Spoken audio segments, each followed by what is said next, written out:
Welcome to today's Daily Manna of Tuesday, the 3rd of September 2024. Today's topic is, Don't Go Back. Our text today is taken from John chapter 6 verses 60 through 71. Many therefore of his disciples, when they had heard this, said, This is an hard saying, who can hear it? When Jesus knew in himself that his disciples murmured at it, he said unto them, Doth this offend you? What and if ye shall see the Son of Man ascend up where he was before?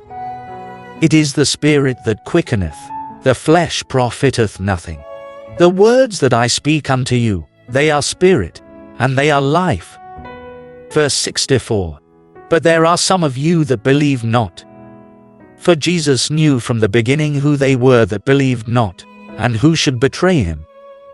And he said, Therefore said I unto you, that no man can come unto me, except it were given unto him of my Father. From that time many of his disciples went back, and walked no more with him. Then said Jesus unto the 12, Will ye also go away?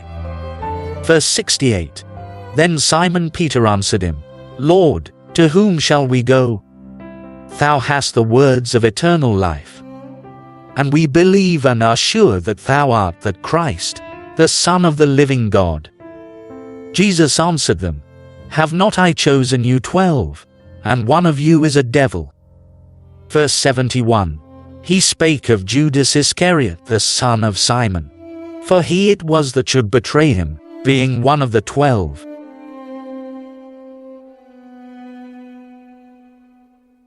Key verse. John chapter 6 verse 68. Then Simon Peter answered him, Lord, to whom shall we go? Thou hast the words of eternal life.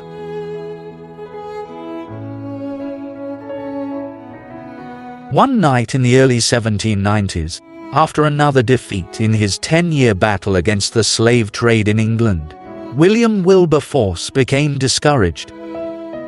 Tired and frustrated, he opened his Bible and began to leaf through it.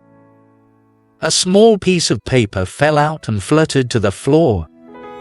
It was a letter from John Wesley shortly before his death. Wilberforce read it again. Unless the divine power has raised you up, I see not how you can go through your glorious enterprise in opposing that abominable practice of slavery, which is the scandal of religion, of England, and of human nature. Unless God has raised you up for this very thing, you will be worn out. As Jesus revealed more of the requirements for eternal life, many of his disciples left and walked no more with him. Instead of persuading those who left to come back, he turned to the 12 and asked, Will ye also go away? Peter responded on their behalf, that they were resolved to keep following him, because he is the Christ, the Son of the living God, who has the words of eternal life. Following Christ becomes more challenging when persecution comes and discouragement sets in. It was easier with the multitudes when Christ multiplied bread and fish to feed them. They were glad to with the healings and miracles. Soon, the journey towards the cross began, the pressure mounted, and the multitudes melted away. Only a few genuine and determined disciples remained with him. After the crucifixion and resurrection of Christ, only 120 believers made it to the prayer retreat in the upper room. The cross represents the crossroads, where our resolve to follow Christ is challenged with alternative options before us. It is the clearinghouse where counterfeit believers are detected, and the means of confirmation of the genuineness of our faith. Now where do you stand? Will you bear your cross and follow the Lord, or will you turn and go back?